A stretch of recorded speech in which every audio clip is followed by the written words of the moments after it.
Okay, so even though this is like her most magical memories, this part shows again just how selfish Cody was. She says for a while, Cody didn't want to do Christmas. His best friend had decided to only the Jewish holidays because he felt that was the most pleasing to God. He figured these were the holidays Jesus had. Absolutely, I said. Whatever you want to do, I'll do it. Of course I'll do Shabbat. I'll do Hanukkah. I would braid the challah bread, and my kids loved that. But more than anything, it was about having everyone together once a week. I hosted Shabbat often. We stopped doing Easter too. Cody and Janelle researched it and determined it was more pagan than Christian. That broke my heart. My moms, with their witch hats and the cauldron of orange juice on the Halloween mornings of my childhood, didn't approve. My other mom, Aunt Susan, worried that the kids would be sad and said we should replace it with something equally fun. Cody went with Passover, which somehow wasn't the same. No kidding. How do you get rid of Easter? I just don't understand why you can't take these holidays and turn them into a family get together. Make them about the kids, make them about the family. There's nothing wrong with doing, in my opinion, there's nothing wrong with doing these holidays, these get togethers, and just turning it into something fun and loving. I don't understand why the holidays have to be such a bad thing and they're pagan and whatever. You could incorporate God into anything, and you can make holidays about your family and bringing everyone together and making these memories together and just, creating a sense of community and a sense of togetherness and wholeness. And so it just doesn't make any sense to me that Cody can just decide. And so my note on this one was, she says it was his best friend. And I don't know how many of you know about his best friend, Kyle Henderson, who severely took out his anger and frustration on his wives, I think, but for sure one wife. And I talked to this wife about 2 years ago. I was on a conference call with her, and this has been in the news, and so I can specifically say their names because Kyle was on the show. They introduced him. There was, a court case. She has done interviews on YouTube, and so I can specifically say their names, but I just, it just shows like these men just say this is what we're doing, and these women just say whatever you want to do, I'll do it. Of course I'll do it. I'm fine. Everything's fine. It's always fine, right? Like these women are always fine. It's just terrible. There's no sense of who you are or what you want, or, it's just like copy, paste, repeat with these women. And so either you end up with women who are completely empathetic and they just become doormats, or you end up with the ones that are so, I think, traumatized, and they turn around and they take the abuse that was given to them and they subject the other wives and kids to their own version of that abuse. And it's just sad. There's not any part of me that can see anywhere that there is a purpose for polygamy. It just doesn't make any sense at all. There you go, baby. You come sit back down. Come on. No, those are not for you, Miss Kitty.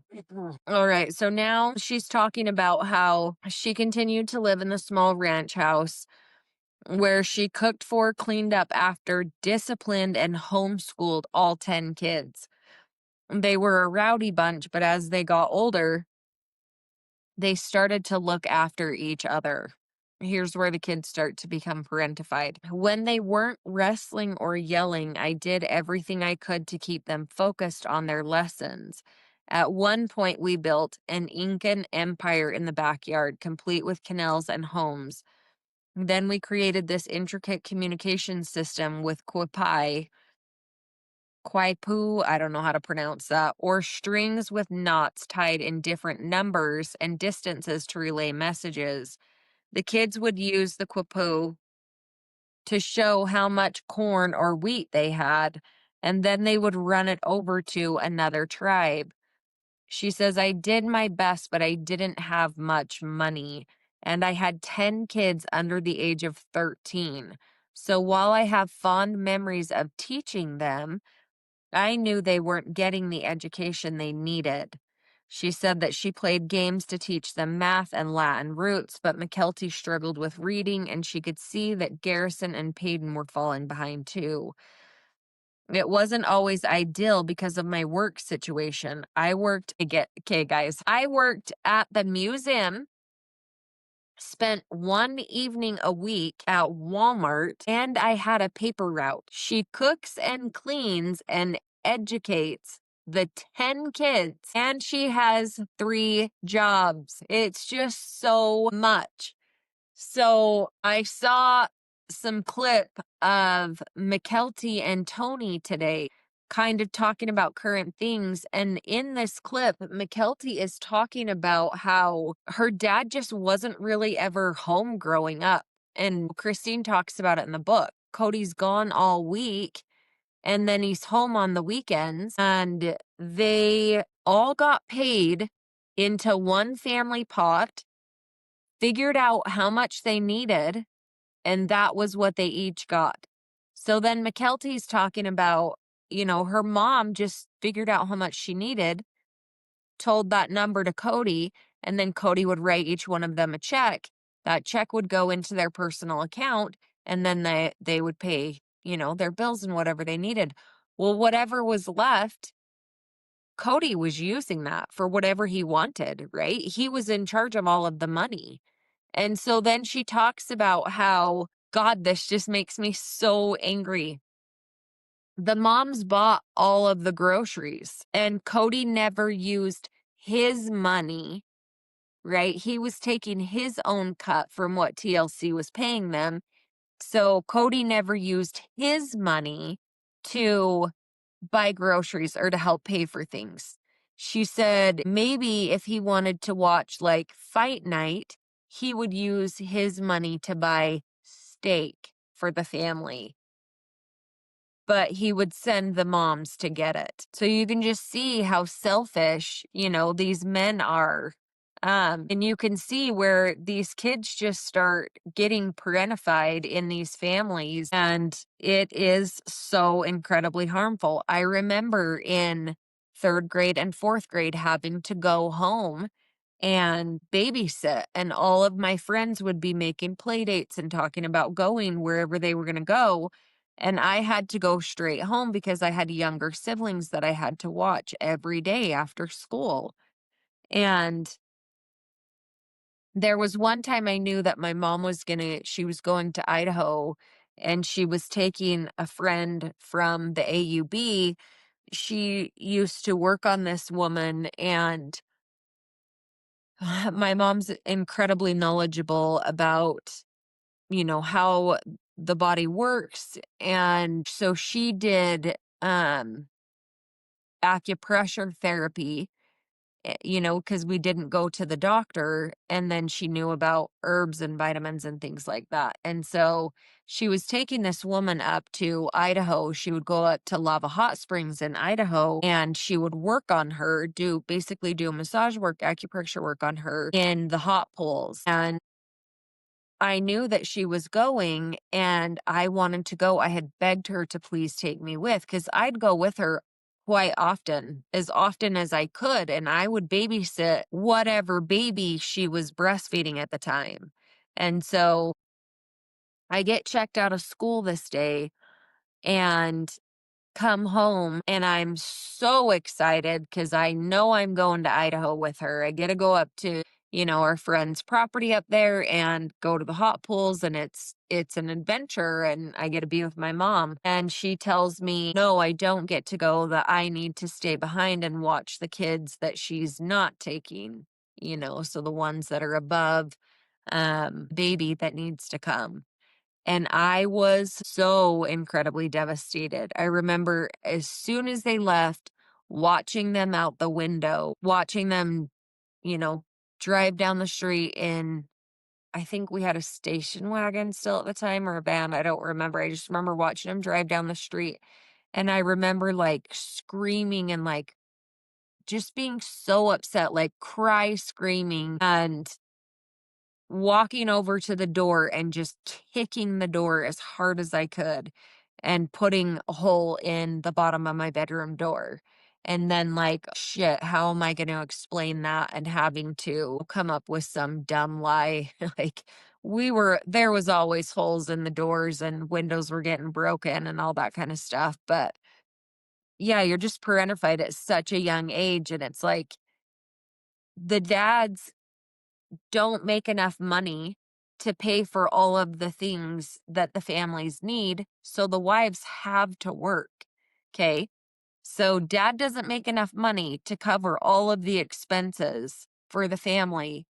The wives also have to work.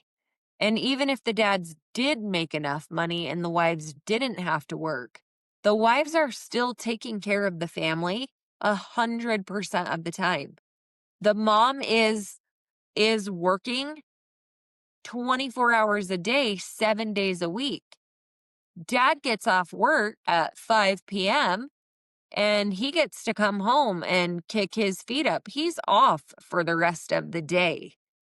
These dads don't come home and help cook and clean and caretake the kids. Once in a while, I remember my dad like coming home, beating the shit out of all of us, and then making my brothers mow the yard and taking out the garbage and, like doing that kind of outdoor stuff. But it wasn't like he came home consistently and maintained those chores. There were definitely things that he did, but more times than not, he was sitting on the couch watching the news.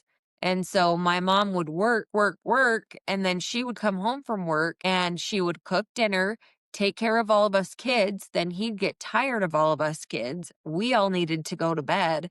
And then my mom would rub his back and rub his feet. And like Christine talks about in this book, my mom was massaging him all the time. I don't remember one time, I can't think of once in my life that I remember watching my dad rub my mom's feet, watching my dad rub my mom's back. Nothing. It is so one-sided. And so I was listening to Pop Psych today. I don't know if any of you are familiar with David and Allison. There's a few content creators that I like to watch. I love Sarah from Reality Squad, and I love David and Allison from Pop Psych. I also watch James. Gosh, I don't remember what his channel name is, but so there's a few of them that I watch. So today I was watching David and Allison, and David talked about, he says, my new favorite word is spiritual narcissism. And so he says the consequence of their ability to articulate their faith can get people to think that they have an elevated relationship with God, an elevated relationship with the spiritual, and they use that elevated relationship to control others, other people. It puts them in the position of, I am the expert of the most important thing in their lives. Listen to me. So these men, he says, I've never heard him just straight up say this, but today he was just straight up saying, like, I think that Cody was a narcissist when this show started. I think that this culture and the way that these women cater to the man, like he's not coming home for 3 or 4 nights, sometimes 5 nights. And so by the time he comes home, the wife is so excited, I guess, that he's coming home that she's making a big dinner and making sure the house is clean and making sure us kids are being good. And then it's like he comes in and he is the sun and we all orbit around him. And so he was saying how this just turned Cody into an absolute monster. Like the worst thing that you could have to deal with. He really was truly a monster. And that's how my dad was. My dad was a monster. He would come home and he would beat the shit out of us kids because we, us kids, didn't have the house cleaned and meals cooked and kids on their best behavior. And like we were so parentified already, but we didn't have things in perfection. And there was nothing that my mom could do. I mean, she had 8, 9 kids in my childhood home. I'm number 5, and then she had 3 more after me, so 8 kids in that home. And then we moved to another home, like that was her home only, but she was willing to move all of us kids in with this other wife, the controlling, bossing, perfect wife. And that's when we had 15 kids and 3 adults living in that home. My mom had to work. My dad wasn't, he just didn't like that wife, she got all the good stuff. He would buy her kids clothes at the season changes and whatever, and give her money and whatever. That wasn't my mom's experience. My mom had to work her ass off. She was giving money to my dad, and then on top of it, my dad was taking her children and dividing all of us up amongst himself, his mom, and his other wife that didn't have young kids still in the home. So they were all getting a tax break. My mom's working literally like 3 jobs. I remember her having a paper route. I remember her selling Tupperware. I remember her working, doing the body work, which is basically like a massage therapist, only you're doing deep tissue. Like my mom was always working. And then when I was 6, she started a health food store, which opened when I was I was 6 when that opened. And so she started that health food store, and my dad's younger sister and then my dad's younger brother's wife, so 2 of my aunts got in on that with her. And so they opened 3 health food stores here in the valley, in the Salt Lake Valley, and then one up in Riverton, Wyoming, which is really close to Cody's family ranch. And she's literally working her ass off. She raises 11 children. She raised all 11 of us children on her own, literally on her own, except that we would move out when we were 14, 15, 16 years old and go get our own jobs at that point. And this man is taking her children and she's paying taxes instead of, technically to the state, right? She's a single woman. So the tax return that she would have gotten, that would have helped. She was buying her own cars when we were little. Like she was working her ass off. And these men are so self-centered. And yes, they start out as narcissists. And by the end of it, they are absolute monsters. And that's just how it is. The women do everything that pertains to the house and the kids and the family. And these men don't do jack shit unless they're trying to prove something. And then they're capable of doing it. They're not capable of doing it just because it's what you do. It's the right thing to partner with your partner. Whether you have 1 partner or 5 partners, you're signing up for that. You're still these children's father. So how do you just like pitch in here and there when it's convenient for you, or when people are watching, or maybe when you and your wife are fighting? Then that's when you do it. It is absurd. Or when people get divorced and then all of a sudden he thinks he gets 50 custody. Like, dude, you've had the ability to have 50-50 of these kids their entire lives. And then you get divorced and suddenly you want 50-50 custody. There's no way. When Cody said that in that episode, well, we've got to figure out 50 custody. And then he starts to lie to her and tell her, before he remembers that he's on camera, he starts to lie to her and tell her that the state is going to have custody of Truly. Like they just they don't even know how to stop it. If they're speaking, they're lying. The next video that I'm going to do is going to be a really hard one to watch. I'll put a bunch of disclaimers on that one, but I'm going to go back through and talk about some really serious, really intense things. And it's going to shake up a lot of what Christine says in this book. I love the way she wrote this book. I think she does a phenomenal job. And if you get the chance, get this book in audio and listen to her tell the story. I loved listening to the audio version. I had to get the book because I had to make, I've got to make all my notes and I'm highlighting certain areas that I'm actually going to read and then talking about certain things. And it is just fascinating to me how selfish and controlling and manipulative these men and men that are like them, just how they can be. It's sad and it's devastating because you become a doormat. You literally go into this with the highest hopes and dreams of what life and marriage and family, all these things are going to be. And then you're abused and taken advantage of and manipulated and lied to. And there's affairs and on and on and on. It just doesn't end. The abuse is endless. And you're young. You go into this as naive as you possibly can. You are so incredibly naive. And you don't know that you don't know. You only know what you've been raised with.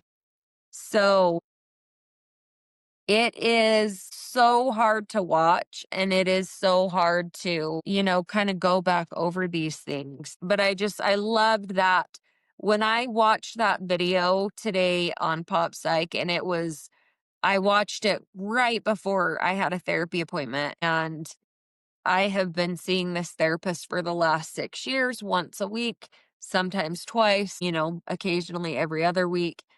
And I was just like, oh my gosh, you're not like, this was so fascinating to me. David just put it to the appropriate words, spiritual narcissism. I know so many spiritual narcissists, and when it's convenient for them, they are all in on church and God, and they're, sorry for the things that they've done. And then they just breadcrumb you, and then it just slowly goes back into going downhill, and they're gaslighting you and manipulating you, and it just doesn't end. Another note I have on here was just Christine was stuck in a terrible situation. You are taught to settle right now for something that will be great in the future, i.e., the celestial kingdom, a spouse that will somehow be healed and evolved with their next partner. So you should just stick it out and put up with their BS right now while they work on changing in their own time, right? Like, you need to change. You need to get over your jealousies. You need to not be upset at how selfish they are and how hypocritical they are and how one-sided they are, in addition to all the bad things that they do, because they're going to get you to heaven, right? Or my absolute favorite manipulative line is, the devil you know is better than the devil you don't know. So you know me and how bad I am, and you should stick it out with me, because the next guy might be so much worse. The next guy might do these terrible things. Like, all of the things that these men do aren't just terrible. They are just breaking us women and children down. They just take advantage of us, and they get us to the point where we are so psychologically dysfunctional that it is hard to, like, us, like, we are grasping and clawing our way to the surface to catch our breath. And these men just don't care. They don't stop and do what it takes to heal. They're not capable of being alone. They're not. We're supposed to have this sacred loneliness. We're supposed to, take the time that we need to heal and do all of those things. But they're always in dating mode. Always in dating mode. They're always looking for their next wife, their next partner. And if things aren't good with one wife, well, that sucks to suck for her, right? He's going to go be with another wife or another wife, and then he's going to come back around and say, have you had an attitude change? Are you going to be good now? Did you get your shit together so that I can start coming back over again? The abuse it's so toxic. Another woman started to show interest in Cody, but this time none of us were interested. She and Cody worked in the same town, so she would get a ride to our house and then have Cody take her to work.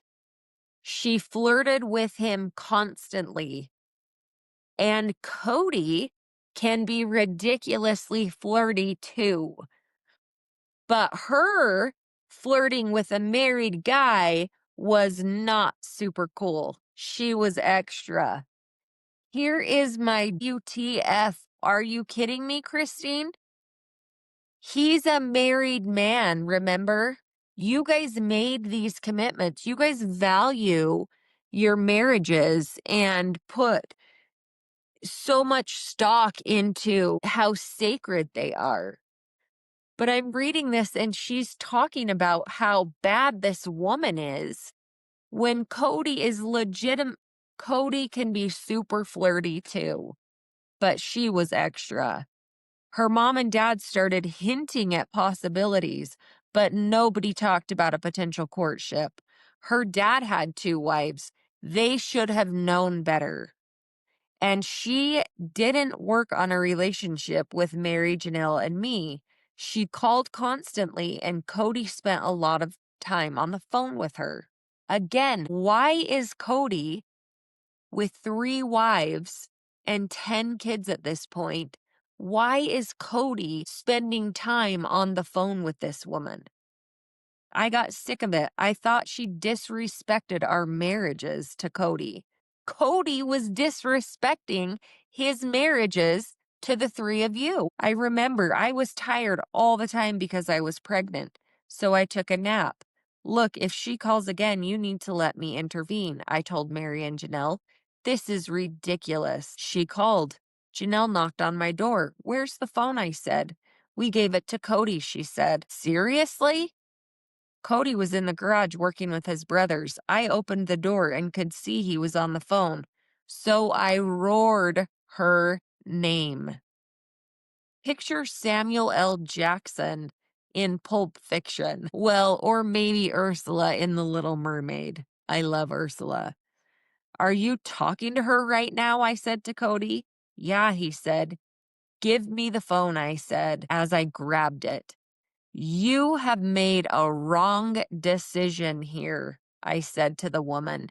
You should have been brown-nosing me. In a plural family, you have to build a relationship with the wives too. And you chose to ignore us, and that is your problem.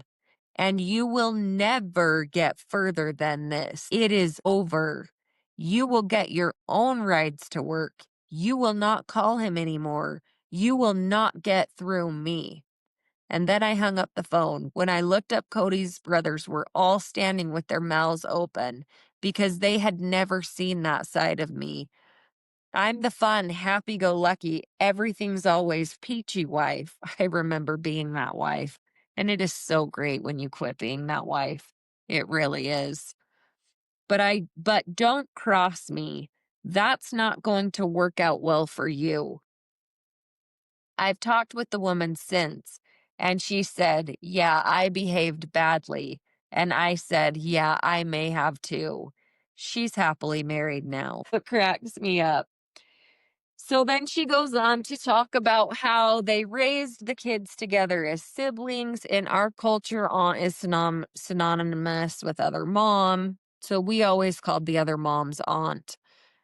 And I don't even like to say the other moms. My dad's other wives, we always called them Aunt B or Aunt D or Aunt C. Growing up as siblings is the best. I love that. I loved having sleepovers with my siblings and stuff. Like, yeah, we didn't care. Like at Christmas, we would each get one present. We didn't care. Like getting together was so much fun.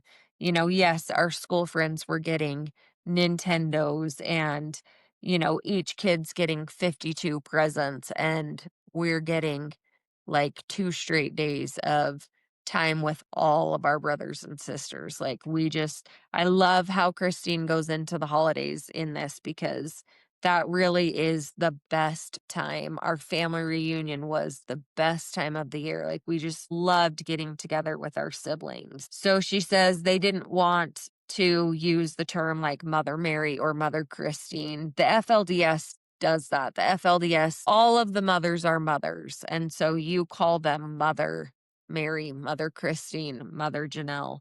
That's definitely something that the FLDS really sticks to. So she says she liked having a set community of women that she could trust and that she could count on to raise her kids. They have the same morals and values. I knew the kids as other moms could help sculpt them into good people, especially because the three moms had different personalities. There was always someone each kid could identify with. During their teen years, we knew that would be especially important. I had lived it with my own moms. Our kids would also learn how to be around different kinds of people with all the kids and all the moms, which I thought would help them in their future. We created our own village to raise our children. So, yeah, she says that she trusted them and all of that, but like, did she? Look at the situation with Mary. And so how often, was she leaving the kids with Mary? Or is this the community that she was raising with Janelle? So this next part goes into talking about her grandpa and how when he died, those wives became closer. They all had a really good friendship, but like it was really good after he died. How each one of them all thought that they were their grandpa's favorite. Oh, this part got me too. For a while, it felt like Mary Janelle and I might be headed that way, headed the same way as, his grandpa or her grandpa and his wives, because they were, so tight and whatever. And she said, especially if we kept working on ourselves.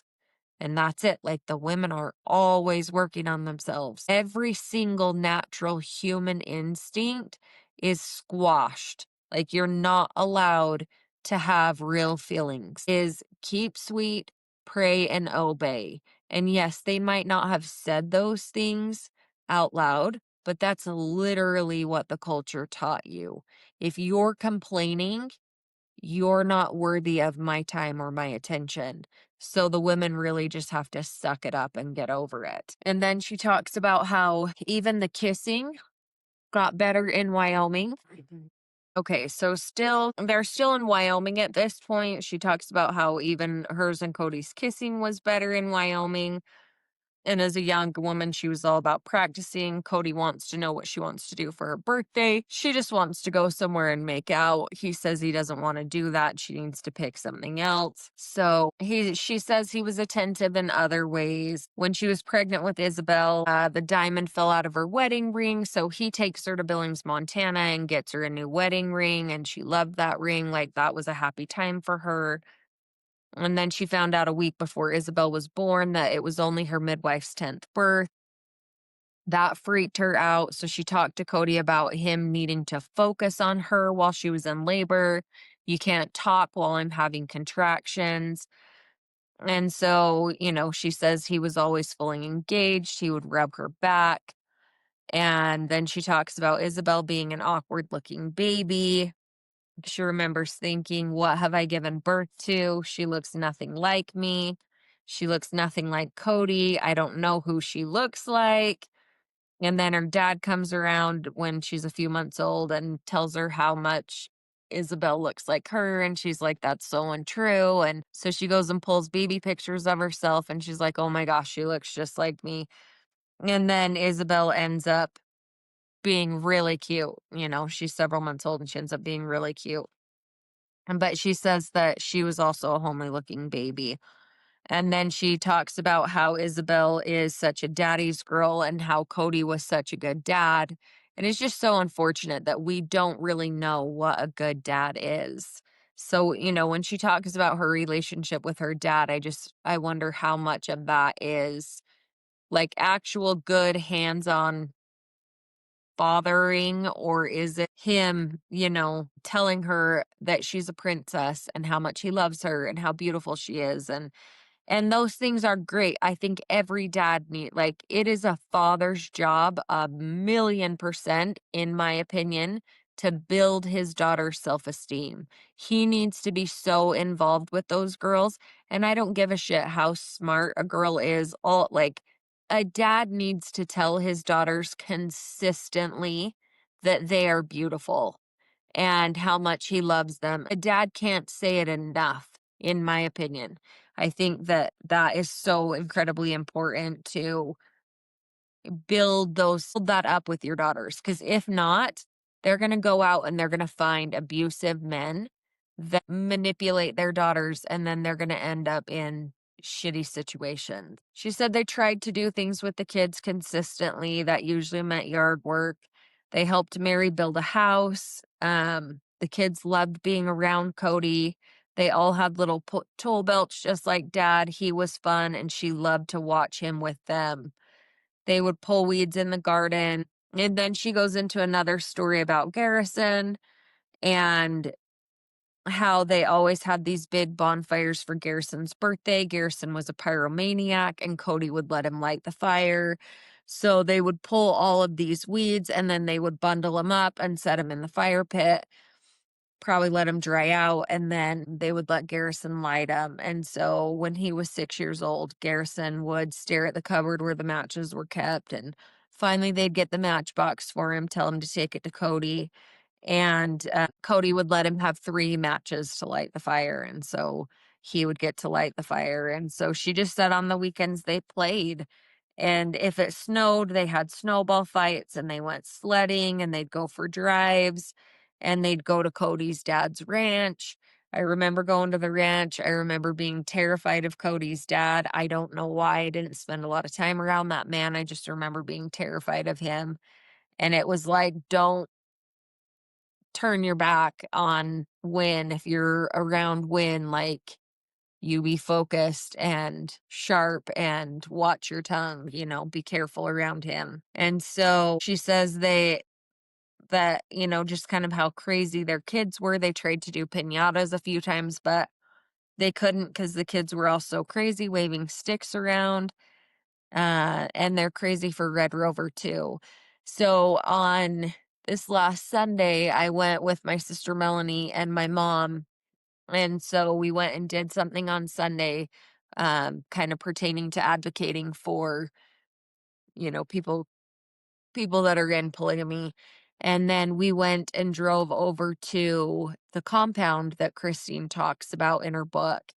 And we spent so much time at that compound. We went there all the time. We went there for Sunday school, and we went there for just, get-togethers, for volleyball games. And I remember, very specifically remember playing Red Rover on that property a lot.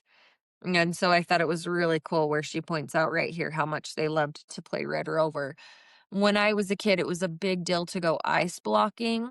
I live really close to Murray Park, and in Murray, there's this big giant park. There's tons of different sections of it, and there's several really big hills, and they are awesome for sledding in this in the snow, and they're awesome for ice blocking. And so ice blocking is just a really cheap, really fun family activity. You go buy the big like 3-pound ice blocks, and then you throw a towel down over them or a coat down over them. You start at the top of the hill and you just ride the ice block all the way down the hill. And I don't know if that was just like because polygamists are so poor, that was just something fun that we learned to do. She talks about her mom really healing that relationship with her mom. She said, "We stopped trying to reconcile her not being in my church anymore and decided to be mother and daughter.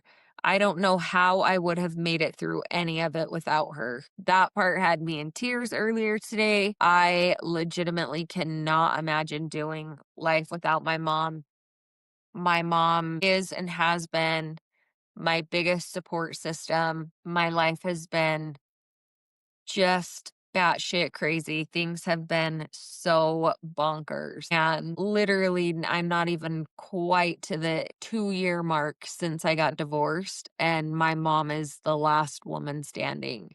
Like, she just, of all of the people that have supported me, I have one younger sister she comes right after me, and she's always been my ride or die. Like, we can absolutely hate each other, be in the biggest fights you can imagine.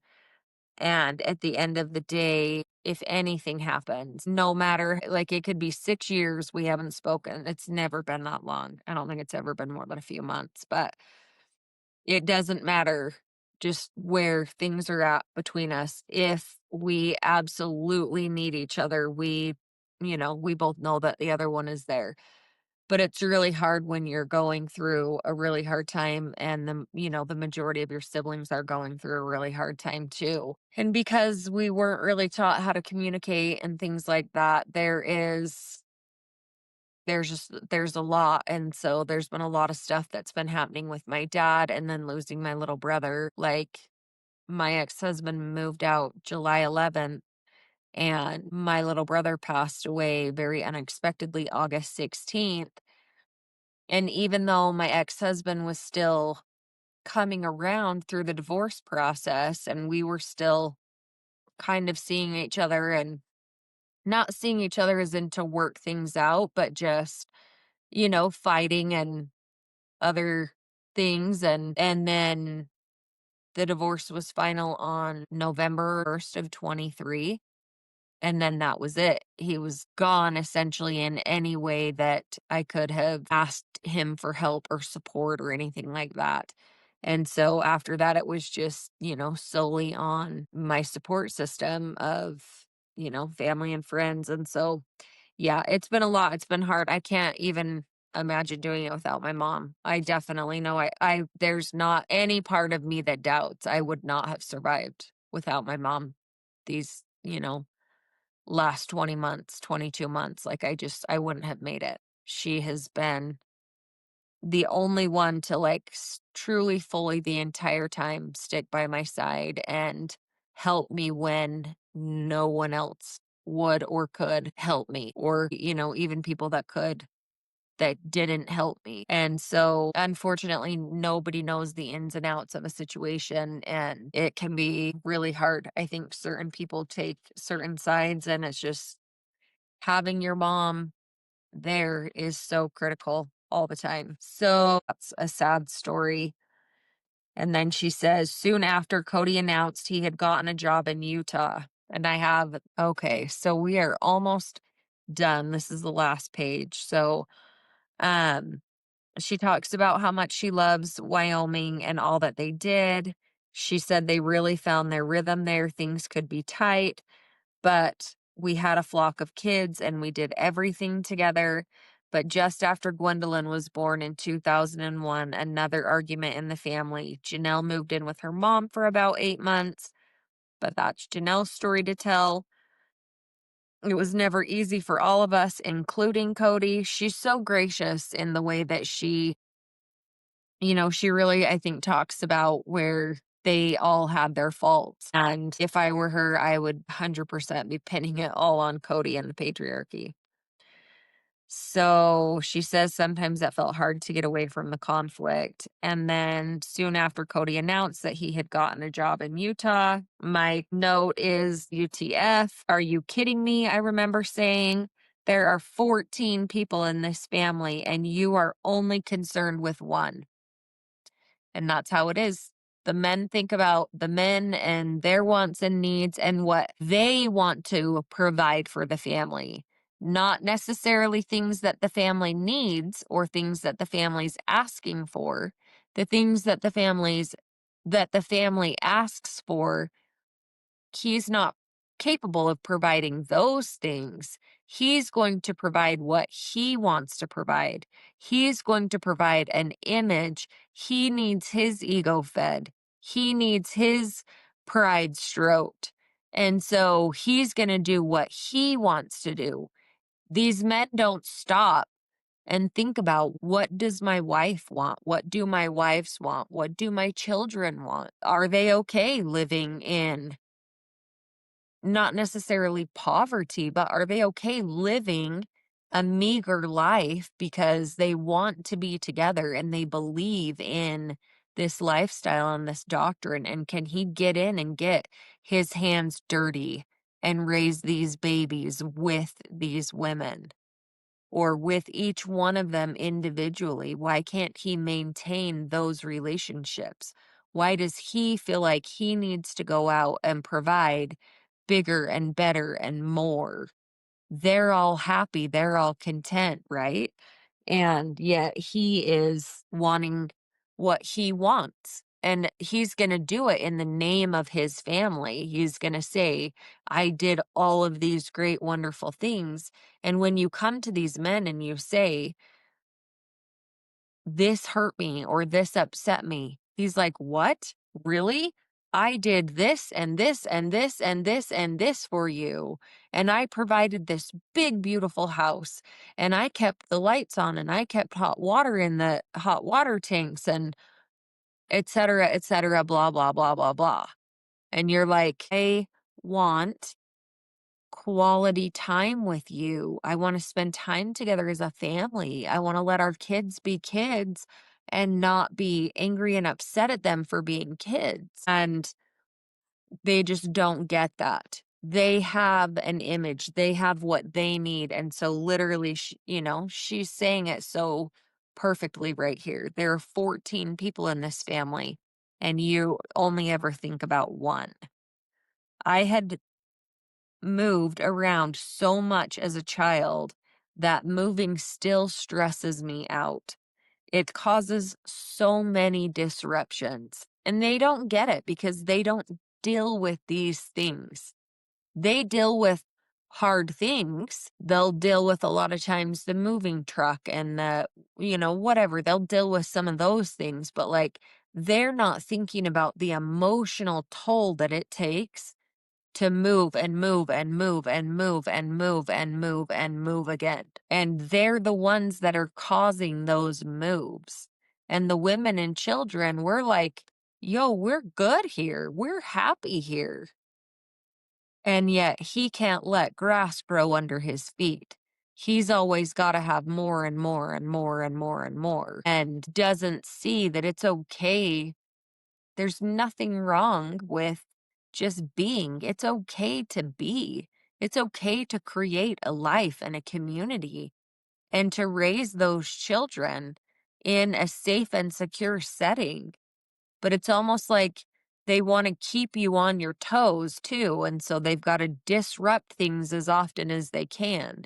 Like, they have so much chaos in their brains that they're constantly creating chaos around them. And then they're pissed off about the chaos around them. Like, they just can't make up their mind. They literally turn into monsters. And he says, I'm just trying to create a better life for my family. How is that a better life? I asked. It's not going to be a better life. I can't tell you how often that's said. It's not going to be a better life. And he insists it's going to be a better life. And now look, there's no family. All of this time, all of this effort, everything that was poured into creating this. and he needs more and more and more and more, and he's only thinking about himself. And then he completely ruins the entire structure of the family. And then he blames it on Christine. He did his part. She wasn't doing hers. The other wives weren't doing theirs. So never the man's fault. These men do not have the ability to be accountable for anything, anything. And you will get 10, 20, 25, 30, 40, 50 years and still no accountability, none.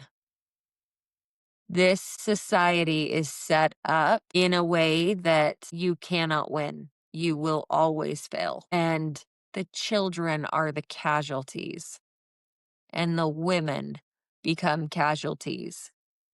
And because the men do these things and they dissolve this family structure, not only do they remove themselves from their children's lives on a consistent basis, but they also take the mother from the children, because now the mother has to go out into the workforce at a full-time rate. And so now these kids go to being latchkey kids, and they essentially, yes, they're parentified and they're all of these things, but they're at least working together as a family, as a team, as a unit to raise these kids up. So these men go and they just make these asinine decisions. They go and find someone that hasn't had 6 babies. They go and find someone that in their mind, this woman can build my ego in a way that my wife doesn't. My wives don't do this for me, but this woman does. And guess what? This woman doesn't know shit. She wasn't in the trenches. She didn't help to build this up. And she has no idea, not a clue, what it took to get there, what they had been through, what he himself has put them through.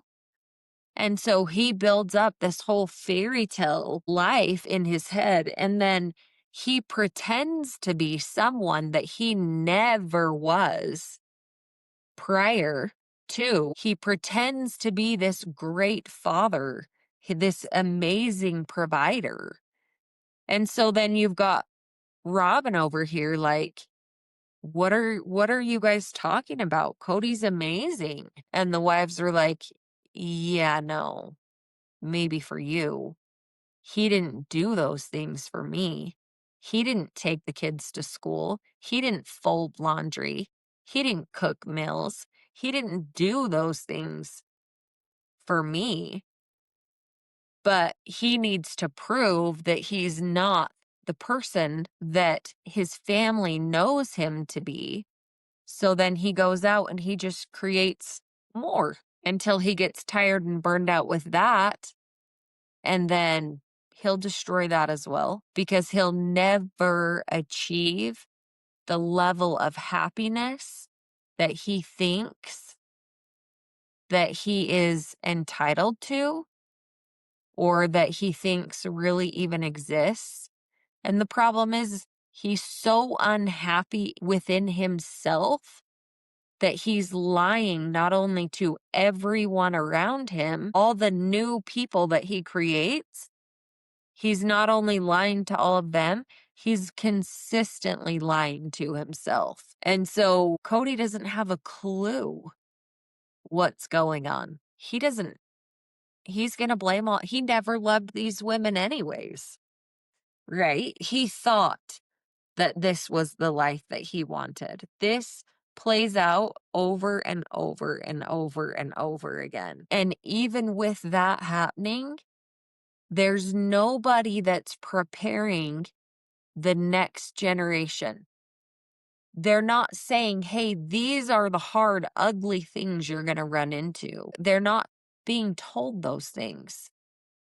They're not being prepared in any way to be successful. And why would the higher ups do that? because they know these are good women. The patriarchal men, they know these are good women. But guess what? When these dumb shit men fail, then what happens? These wives get recycled through to the leadership.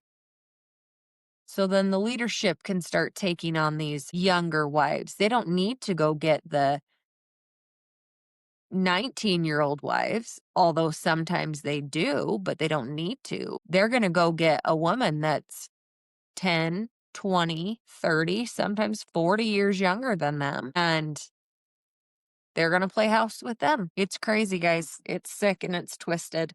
And I know this was a super long video. I might have to break it into two.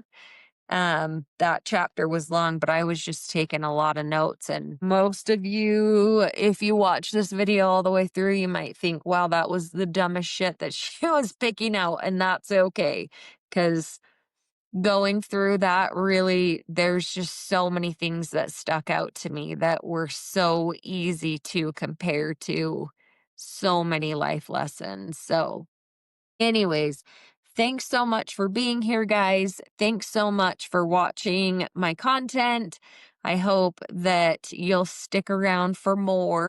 And if you want to get notified, please subscribe. It doesn't cost you anything. Just click the little bell, and then you'll be notified anytime I upload new content. And if you happened to like the video or any part of the video, please click the like button. And I love the comments, whether it's constructive criticism or it is just, ranting and raving about how much you love my squirrel content.